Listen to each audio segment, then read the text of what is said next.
ॐ नमो भगवते वासुदेवाय। Om Namo Bhagavate Vasudevaya. ॐ नमो भगवते वासुदेवाय।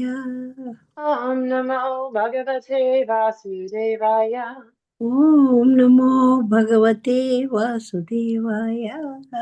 Narayana Namaskritva Naram Chaiva Narottamam Devam Sarasvatim Vyasyam Jatutaya Materiyat Nastapraishu Abhadreshu Nityam Bhagavata Sevaya Bhagavati Uttama Shloki Bhaktir Bhavati Naistaki. So good morning, everyone. We are here. You need me to share the screen or? Yes, please. No problem. I can do that. Hold on 1 second. Let me just get prepared for that. So we're here reading Srimad Bhagavatam. We're reading from Canto 3, chapter 15, and we're kicking off a new chapter, chapter 15, and we're reading verse 1. So I'm going to share my screen here. And hopefully everyone, you need it bigger, don't you? Just a little bigger for everyone. There we go. Is that okay? So I'll read this and then we'll read it together. Maitreya uvacha prajapatyam tutateja paratejo hanamditi dadara varshani satam shankamam nana surudanat. Maitreya uvacha prajapatyam tutateja paratejo hanamditi dadara varshani satam sankamana surardanat. Maitreya uvacha prajapatanyam tutateja parotejo hanamditi dadara varshani satam sankamana surardanat. Anyone else like to read?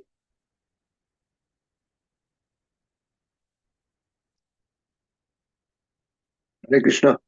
Hare Krishna. Maitreya uvacha prajapattam tu tadvateja paratejo hanamditi dadhara bharshani shatam shankamana shurar danat. Hare Krishna. Hare Krishna. Maitreya उवाच प्रजापत्यं तु तत्तेजः परतेजोहनम् अद्दिति दधार वर्षाणि शतं सङ्कमना सुरदानात्. Hare Krishna. Maitreya uvacha prajapatyam tu tatatejaha paratejohanam ditihi dadharvashani satam sankamana surardhanat. Hare Krishna. Thank you. Maitreya uvacha prajapatyam tu tatteja paratejo hanamditi dharavarshani shatam shankamana surardanat. Thank you. Okay, let's do word for word. So, Maitreya Uvacha, the sage Maitreya said, Prajapatyam, of the great Prajapati, two, but, Ta Teja, his powerful seamen, Para Teja, others' prowess, Hanam, troubling, Diti, Kashyapa's wife, Dadara, war, Varshani, years, Satam, 100, Sankamana, being doubtful, Surar Ardanat, disturbing to the demigods. Translation and purport by His Divine Grace, A.C. Bhaktivedanta Swami Srila Prabhupada Ki Jai. Sri Maitreya said, My dear Vidura, Diti, the wife of the sage Kashyapa, could understand that the sons within her womb would be a cause of disturbance to the demigods. As such, she continuously bore the powerful semen of Kashyapa Muni, which was meant to give trouble to others for 100 years. Purport.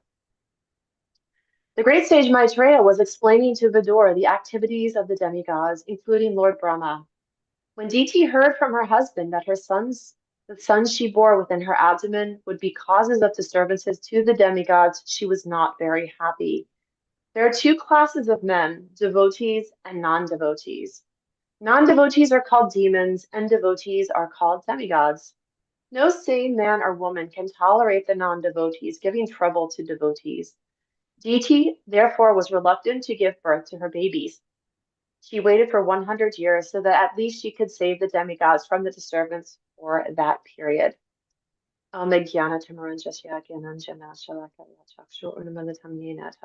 Gurave Namaha. Sri Chaitanya Manobistam Stapi Tamyena Bhutale Swayamrutakadamayam Dadadi Svadbadantikam. Jai Sri Krishna Chaitanya Prabhu Nityananda. Sri Advaita Gadara Shiva Sati Gaura Bhakti. Nama Om Vishnu Padaya Krishna. Srimati Bhakti Trust Many Many Snakes Chase Super Native Mantra. Baby, Bhakti Charapani. baby, where did you go? Baby. So someone can just mute here. Not sure who that is. Okay, there we go. Sorry about that. Okay, so I'm going to read the translation again, and then we'll dive into class and start this new chapter. Sri Maitreya said, "My dear Vidura, Diti, the wife of the sage Kashyapa, could understand that the sons within her womb would be a cause of disturbance to the demigods. As such, she continuously bore the powerful semen of Kashyapa Muni, which was meant to give trouble to others for 100 years." So this is kind of continuing the story, right? In the last couple of verses in the chapter 14, we were seeing how Diti's effects and the poor judgments of her, and also Kashyapa Muni also had poor judgments as well. So he also suffered the karmic consequences of this because he gave in to her. So there's a lot happening here that's important to kind of understand and to remember. So this whole narrative that we're hearing is really a deeper discussion into what happens when we don't do things according to what is proper, what is proper for a devotee. And in this particular verse, Prabhupada is even giving that understanding of the devotee and the non-devotee. So we're gonna dive into that a little bit today and talk about the devotee and the non-devotee, and some of those qualities, the divine and the demoniac. But also, I want to just do a little bit of a recap for just to give continuity to the scene that's being set right now. So we know that Diti was one of many wives of Kashyapa. We know that she did not have any of her own sons from Kashyapa, but her co-wives did. So there was some envy, there was some deep desire that she had, and she appealed to her husband for sex. She wanted him to give her children at exactly the moment that she was feeling this deep desire, and it was very inauspicious. So we're setting the scene here of her deep desire. She's a young wife, and she wanted a son from Kashyapa Muni. She knew that would give her some status among the co-wives, and so all of these things were occurring for her. And Kashyapa, being deep in meditation and giving his oblations to Vishnu, was interrupted in this situation. So we've heard this. We've been going over the same scene for the last several weeks, but here we are. It happens. The seed was planted. Literally, the seed was planted, and now Diti realizes, what have I done? And at the last class I was giving in this chapter, we were really talking about Diti's lamentations. What have I done? Oh my goodness. Now that I'm on the other side of this, I realize my mistake. I can't go back. She's appealing to Lord Vishnu. Maybe she's like, maybe I can get him to make them, to not kill my children. So she appeals to Lord Vishnu or to Lord Shiva, don't kill my children because of this inauspicious union. And so instead, now she realizes, due to her mistake, she is bearing demon children. So this is quite a predicament that she is in, and quite a predicament that she's put the universe in too. So now is one of the things that I mentioned in the last time I gave class when we were talking about this exact situation with DT appealing to Lord Shiva. These are not ordinary people. These are not ordinary devotees. This is, not someone you just see walking down the street. Uh, these are very elevated souls just to even be referenced in the Srimad Bhagavatam. This means that they are very likely part of Krishna's grand plan. So we have to understand and take into context too that nothing happens, not a blade of grass moves without Krishna's knowledge and without his interaction in some form of or fashion. And in some ways we get that duality of Krishna where he can be completely immersed and nothing happens without his energies. At the same time, he remains aloof. So not a blade of grass moves without the Lord. However, he is aloof from the activities of the material and of the living entities. So within that, we can see that as when someone is as elevated, in these personalities that we're studying in Srimad Bhagavatam, such as DT and Kashyapabuni, we can come to understand that they're all part of Krishna's arrangement, right?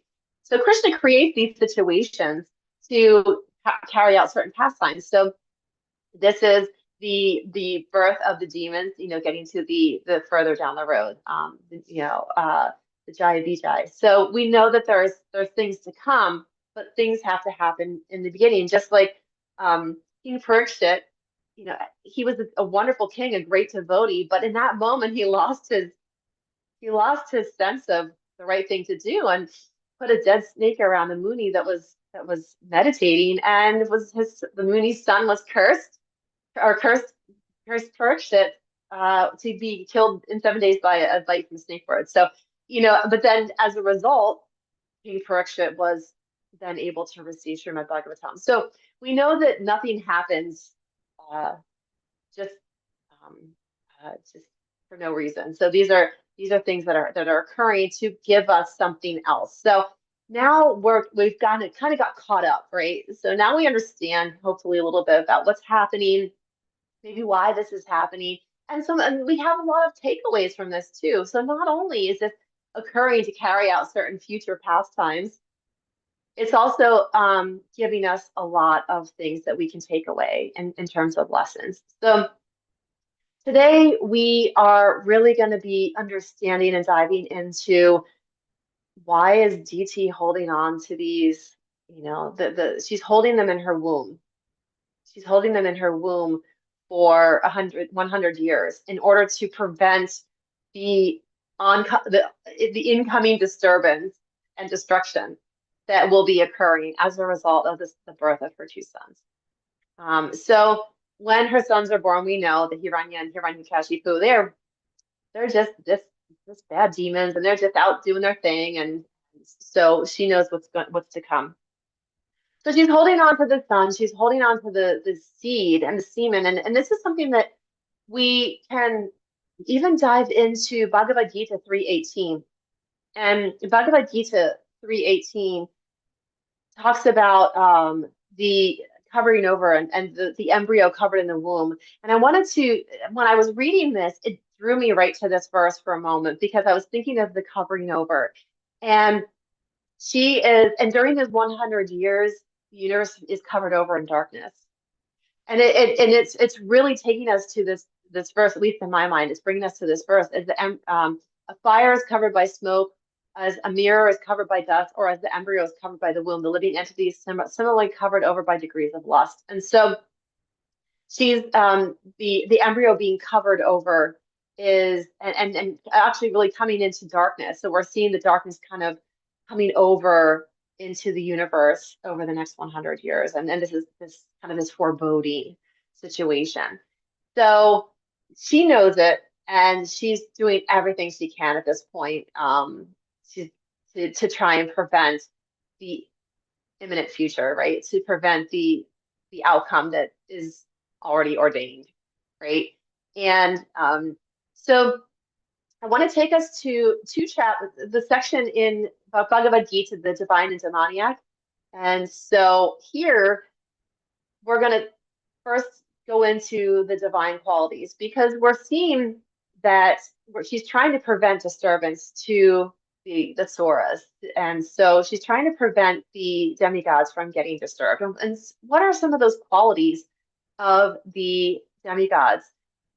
These are, as the Supreme Personality God has said, I'm going to read this from Bhagavad Gita: fearlessness, purification of one's existence, cultivation of spiritual knowledge, charity, self-control, performance of sacrifice, study of the Vedas, austerity, simplicity, nonviolence, truthfulness, freedom from anger, renunciation, tranquility, aversion to fault finding, compassion for all living entities, freedom from covetousness, gentleness, modesty, steady determination, vigor, forgiveness, fortitude, cleanliness, and freedom from envy, and from the passion for honor. These transcendental qualities, O son of Bart, belong to godly men endowed with divine nature. And so this is the some of the qualities that Prabhupada he's referencing here. He's saying that there are two classes of the men, the devotees and the non-devotees. Non-devotees are called demons and devotees are called demigods. And so we get a description of what the demigods are, all of these qualities. And he's saying, Prabhupada says in his purport, no sane man or woman can tolerate the non-devotees giving trouble to devotees. And this is something we've seen play out throughout the Srimad Bhagavatam. We see these different situations where if when a devotee is suffering, when there is trouble happening to a devotee, that it brings such distress and grief to devotees. So we want to we see here that because even though DT, she made a mistake, she's recognizing that she doesn't want to bring this on to the bring this on to the demigods. And so she's married to Kashyapa Muni. She's not a demon. She made a mistake. She had poor timing. She had poor judgment. And now she's recognizing the cost of that. So there's the 100 years is very significant. And this is 100 years is so often referenced in Bhagavatam. So are these 100 human years? Is it 100 years of the demigods? And it's not really made completely clear, this 100 years, and what that actually relates in terms of our timing. So this could be 100 years of the demigods, which is much longer time than we can imagine. So she's trying to give as much delay to this as possible. Now, as we go deeper, as I mentioned, the potencies of these demons, these are powerful demons that are coming about. And so this is something that can really, as we read deeper into the 15th chapter, we're seeing, like I mentioned, this darkening of the universe. And so as a result, just a little kind of, sneak peek into what's to come. As a result, Lord Brahma starts to describe Vaikuntha and just really demonstrating, kind of pulling out of that darkness. Lord Brahma is giving that explanation of Vaikuntha. And it's interesting because I also do Bhagavatam class for ISKCON Harrisburg. And the verse that I was reading even just last week was about Lord Brahma getting a glimpse into Vaikuntha and describing Vaikuntha. So Lord Brahma, this is one of the things that he does in order to dispel darkness, right? So Lord Brahma, because he's had these glimpses into Vaikuntha, Lord Brahma is able to respond and recite and share all of these luminous details of Vaikuntha and be able to dispel that darkness. And so from all of this, all of these things that are happening in this chapter, all of the things that are to come with going into darkness, but then also Lord Brahma's dispelling of darkness through describing of the Vaikuntha planets, we can take that into our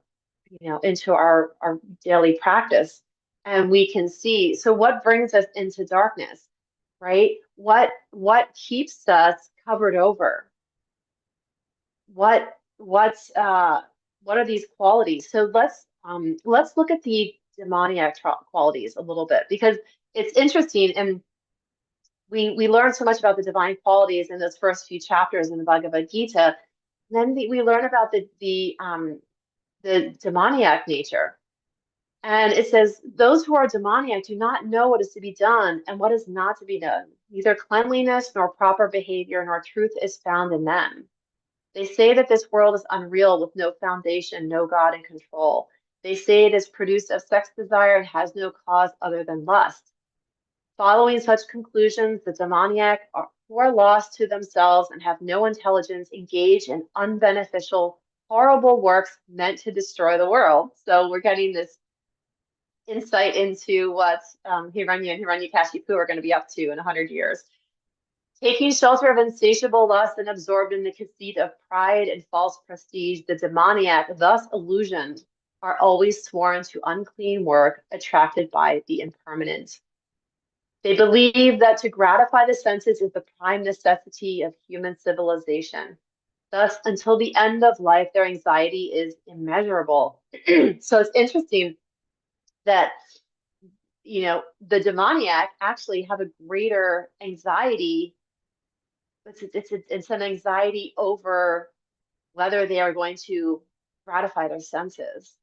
And we know that anxiety will never go away as long as we are in this path of sense gratification, trying to gather and grow and maintain in this material world can be filled with anxiety.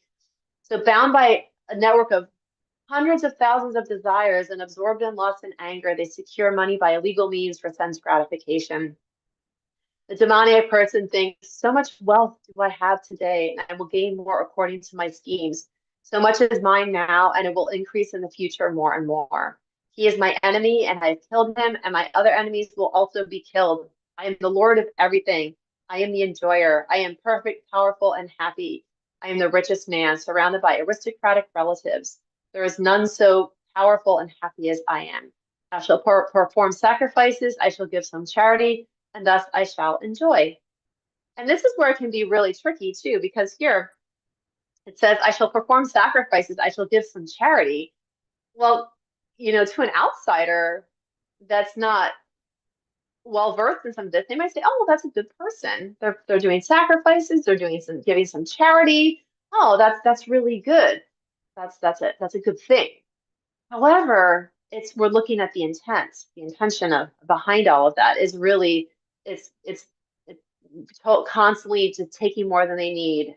Just even going back to the first mantra in the Shriya Upanishad is that we really should only take only what is our quota, our share. So this is way beyond that. And then in the 16th chapter of Bhagavad Gita, it continues, thus perplexed by various anxieties and bound by a network of illusions, they become too strongly attached to sense enjoyment and fall down into hell. Bewildered by false ego, strength, pride, lust, and anger, the demons become envious of the Supreme Personality of Godhead, who is situated in their own bodies and the bodies of others, and blaspheme against the real religion. So we're seeing, like I said, we're seeing some traits here of Hiranyakashipu, and if we fast forward to that past time, we can see so many of these qualities that he was really holding. He was very envious. When Prahlad was coming home from and talking about Lord Vishnu and the worship of Lord Vishnu, his father became so enraged that he wanted to try to kill his son. And so this is that envy. And he was, trying to gather all the wealth and all the power. He asked Lord Brahma for all of these boons so that he could not be killed. And we know that only the Lord was able to kill him. But his desire to be the most powerful, to have the most wealth, to not be killed, all of these things, he was so envious of the Lord for all of those qualities. He performed all these austerities. Someone might say, oh, he did all of these things, he performed the austerities, but that's not the goal. the goal, the austerities are not to bring power and wealth and prestige. The austerities are to help to deepen our relationship with the Lord. So today's class is really demonstrating, it's setting the scene now for what's to come. It's setting the scene of DT trying to prevent all of these pastimes that we know are about to come, all of these disturbances. But you can't, what is already ordained can't be prevented. And I'm sure many of you have heard this, this term, if Krishna wants, if Krishna wants something to happen, it'll happen. If he doesn't want it to happen, no one can make it happen. And if he wants it to happen, no one can stop it. So this is, like I said, this is something that is already being acted out in Krishna's whole grand scheme of his grand plan, grand arrangement. So now we're looking to see from a kind of a deeper discussion. We have these themes for this whole pastime with DT and Kashyapa. We have the theme of taking action in an improper way. We have not behaving according to Vedic injunction. We have this guilt. We have trying to double back on our mistakes. We have the reaction of our activities. And so this is getting really also into some of this karmic reaction. And in that karmic reaction, I was even thinking when I was thinking about this verse, the activities and what we do and the types of sin even. So in the Nectar of Devotion, Srila Rupa Goswami talks about these different types of sin and how they can manifest. And so we have the sin that is mature and the sin that has not yet fully manifested in terms of the reaction. And the sin that is mature, it's, we can also see in this situation with DT, this sinful activity, this activity that she's done, she's trying to prevent the activities, but it's maturing, right? In those 100 years, we can almost look at that to say that this is the karmic response is becoming more mature. It's maturing as those 100 years go on to the point where it's putting darkening on the universe, and then the sons are born and wreaking havoc among the demigods. So when we look at around us and we see karmic activity, karmic reactions, and how things are playing out, we don't always know. And sometimes we can see in Bhagavatam when we're reading it, we say, oh, that's because of this, this, and this. And we can see the Bhagavatam's laid out in a way that we can see these different lifetimes and personalities and how they've come to be, a few cantos later, right? But we don't get the opportunity in our own lives or in the lives of people around us to really understand the karmic reactions of our activities and how they might be manifesting in our current life. And so we might, Prabhupada gives the example of a sin that's not so mature, and this is given in his discussion in Nectar of Devotion, that someone might commit a crime, but they don't get caught. They never go to jail for that crime. They were very good criminal. They evaded the law and they didn't go to jail. They never were incarcerated. So, however, in the next lifetime, we don't know what happens, right? So in our own lives or in the people in the lives around us, it's very challenging for us to really, truly distinguish why certain reactions are happening. Someone might have a serious illness that comes on them in their life, and we don't know what that's from. Is that from this lifetime? Is it from a past lifetime? Is it something that was maturing over a lifetime to create this, create this outcome now? And we know that those with, mature sinful activity, there's health problems. They're born with maybe a deformity, or they're born into an extremely unfortunate situation. Those are symptoms of simple activities that have matured in one's lifetime. So, but we don't know where they've come from. And so all that we can do as devotees, when we might experience difficulties, or we see someone experiencing difficulties, of course we have compassion, right? First and foremost, we want to have those divine qualities that express compassion and gentleness and kindness and things like that. But to understand that we don't know where this is coming from. So all that we can do is turn to the Lord. And we can turn to the Lord, and we can offer our surrender and gratitude, and just, Lord, I don't know where this is coming from. I don't, whatever is bringing this on. I'm at your lotus feet. I am at your mercy. I desire to take as much from this as I can, whatever lessons are to be learned, whatever karmic reactions, however this is meant to work through, that we can turn to the Lord and give ourselves in that way. Because and from a devotional standpoint, as a devotee, we know that that's the best process, because hopefully we are learning to understand the reactions of our activities and how they come about. So we can try and prevent things from occurring.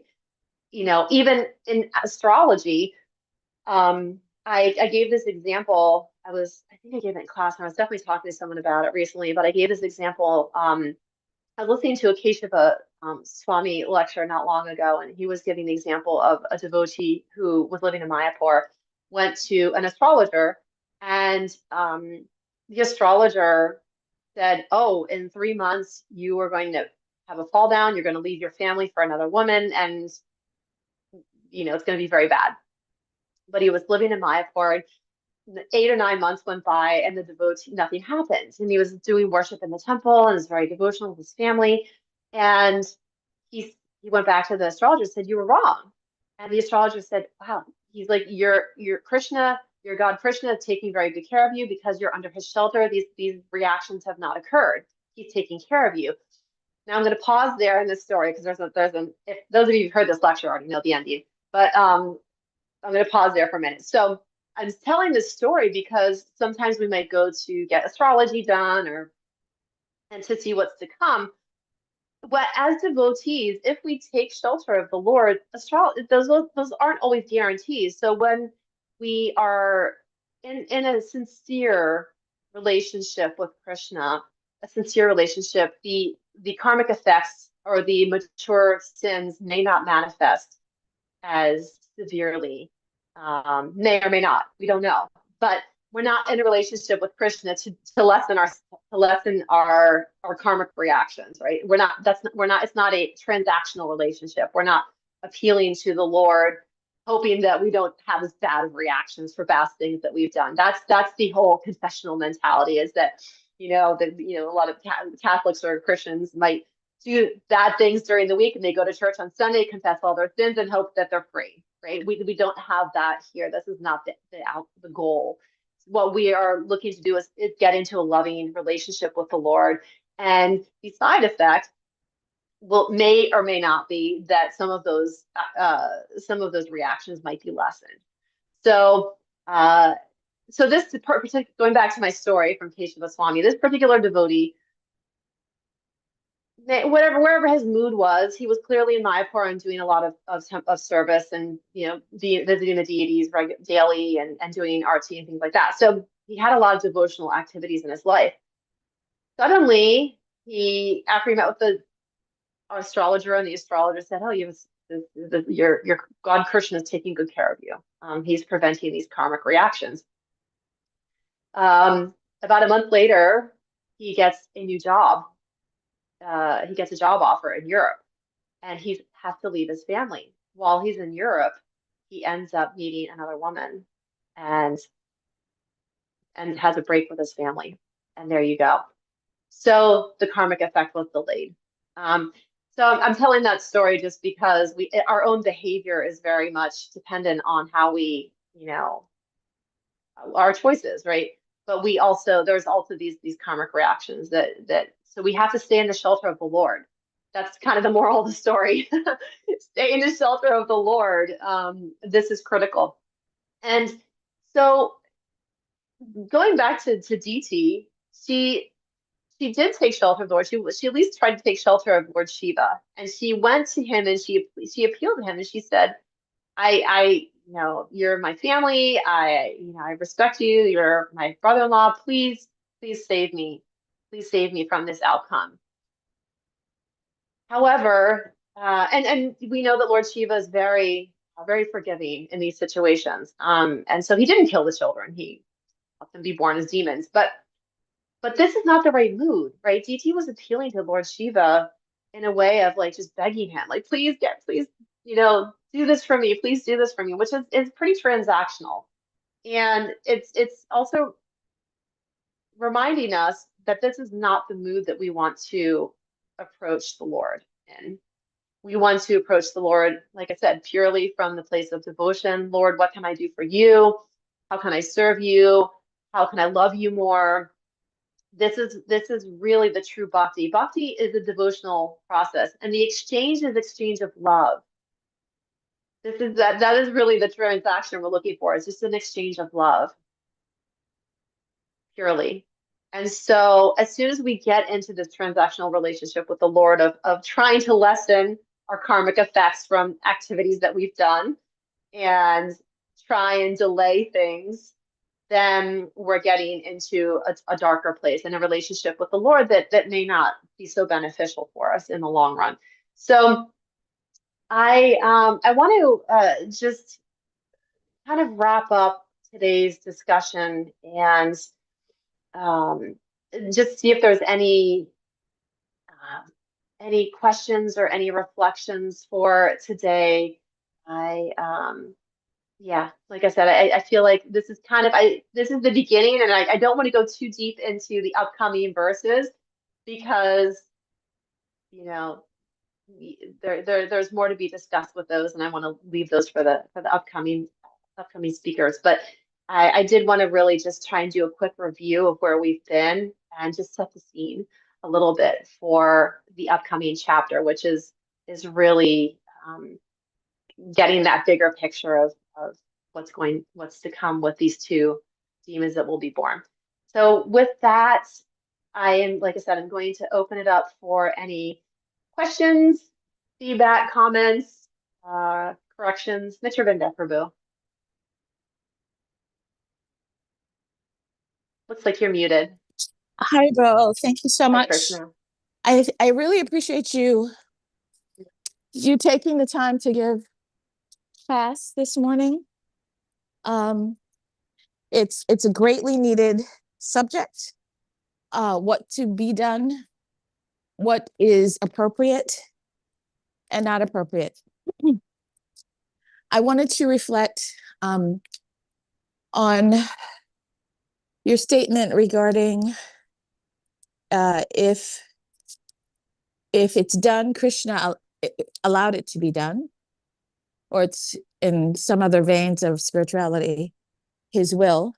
And if it's not done, then it was not his will, or Krishna did not desire it. The correct statement is that everyone has free will. It doesn't mean that it happened that Krishna wanted it to be done. We have to factor in the concept of free will in this bhakti path. And when we do that, we can see that free will allows everyone to do what they want to do. But again, it does not mean that it's what Krishna wanted. Yeah, I appreciate that. Yeah, absolutely. And when we look at that, we can understand that because we have free will, we have to be discerning as bhakti practitioners. Is what I'm doing in alignment with love? Would my guru be happy? Mhm. would Srimati or Radharani be happy, considering that Krishna is in every living entity? Especially when things are done directly and with intention. We all make mistakes. That's a fact. But there is a balance to that. So I just wanted to add that. And thank you so much for your time. Hare Krishna. Hare Krishna. No, Mr. Prabhu, thank you. Those were excellent points. And absolutely, free will is critical, and we have to be very, and that's something I speak about a lot in class, is free will and making those proper, those choices and understanding the reactions to those choices. And when I was referring to Krishna ordaining, I was talking especially about the, and I should have made that more clear, talking about these at this level with the demigods. They have their own free will as well. But we know what a lot of these players in Bhagavatam, they are a part of Krishna's grand arrangement. As I mentioned with King Pariksha getting bitten by the snake bird so that so that we could read or hear Srimad Bhagavatam. But Nitya Prabhu, your point is beautiful because it's so appropriate that because we have free will, we have the opportunity to make whatever choices we want. Krishna gives us that free will. He is not trying to enslave us in his love. He wants us to, do what we want to do, but he wants us to come back to home to him ultimately, but he's not going to force us to. And so in that mood of bhakti, it is really critical that we understand the relationship as love and that we do reflect. We reflect about what is recommended by our guru, Srila Prabhupada, by Shastra, and making the best decisions we can in that moment. So absolutely, we are spirit souls. We are, one of our defects is making mistakes. And so this is part of the living entity's predicament, right? We are here in these material energies. We are easily lured into wanting to enjoy and turn our backs on the Lord. And so being able to use that free will in a way that is going to strengthen our relationship with the Lord is obviously what's recommended in bhakti. But again, and this, like I said, this is something I talk about in a lot of other classes, is that this is not this relationship with the Lord is not required. It's there for our opportunity to deepen and to really develop as we're ready to. And hopefully, as we learn more and more on this Bhakti Yoga path, as we read Srimad Bhagavatam, we see the examples and we see the things that how they can go wrong. And like I said, these personalities are very elevated personalities. So if they're in Bhagavatam, they are definitely well beyond me. I know that for certain. So they're playing out and acting out in a different capacity in their pastimes, in concert with the Lord, oftentimes. However, in this material world, it's easy to become deeply entangled, very deeply entangled. So, thank you all for your contributions. Is any other questions or reflections for today?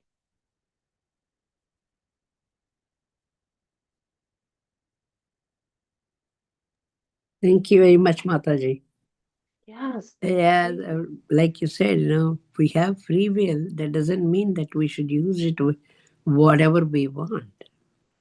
But that knowledge, after all, we are human beings, that is very less. And then Krishna looks into us, how we are using our free will. Mm-hmm. He is there to protect us. He is there, but he says, okay, I gave you freedom. Do whatever you want. If you are doing good, it's fine. If you are having some misusing, that will suffer. Yeah. That is the consequences. We have to pay for it. And Diti's case, she didn't know what she wanted. Like you said, she wanted her own kids, children. She did that, but half of the mistake, his mistake is also there. Yeah. Why should he approve that? Mm-hmm. So if he is strong, then it would not have happened. Poor lady, as a mother, she felt first. Oh God, she has the kids like that, and she wanted to. She prayed for her husband to do something, but it's too late. Yeah.